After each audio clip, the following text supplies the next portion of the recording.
Hello everyone. This week we're going to look at a new story that has to do with communication. The title of the story is A New Language Invented by Kids. The genre of this story is narrative nonfiction. So we're going to be given factual information that's told as a true story. The ideas in this story are going to be organized like a general nonfiction piece. We're still going to see headings in this text. The events that happened in this text include real people, and we may even read about how people felt during the events in the story. The events may also be given to us in sequential or chronological order, so we may see dates or years in the text as we move along. While we're reading, your job is to think about what the central idea of this text is. So you're thinking about what this text is mostly about. When you're ready to answer the questions about central idea, be sure that you look back at the first video to remind yourself of what central idea is all about. All right, let's go ahead and get started with this story. So here is the title page coming up.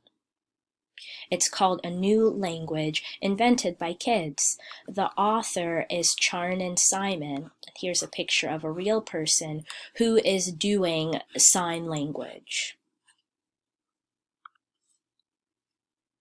It sounds like a fairy tale. Once upon a time, in a faraway country, there lived children who could neither hear nor speak. Their lives were lonely, even in the midst of loving families. But one day, an amazing thing happened. The silent children, as they were known, were brought together at a new school. They began to make signs with their hands. Faster and faster their hands flew.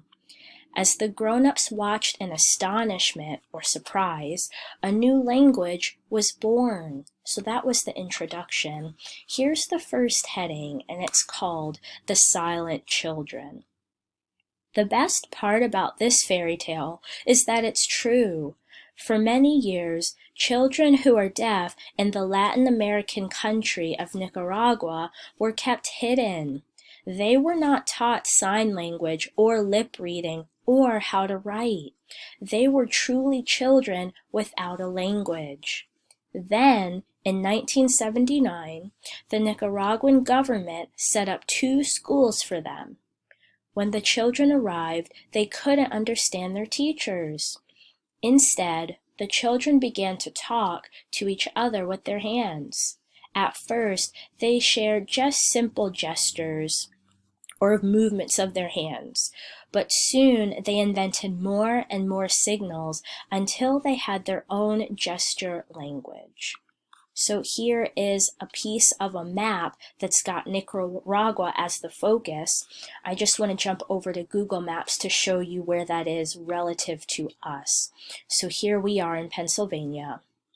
Nicaragua is all the way south of us in Latin America. So you can see Honduras to the north, Costa Rica to the south. Here's the Caribbean Sea and Cuba. All right, let's continue with the story. Now we've got our setting and we've got the perspective. The next heading says, in our own words. Their early signing was pretty basic, like baby talk. But as new students arrived at the school, younger children learned from older students and added new signs of their own. The language became richer and more complex.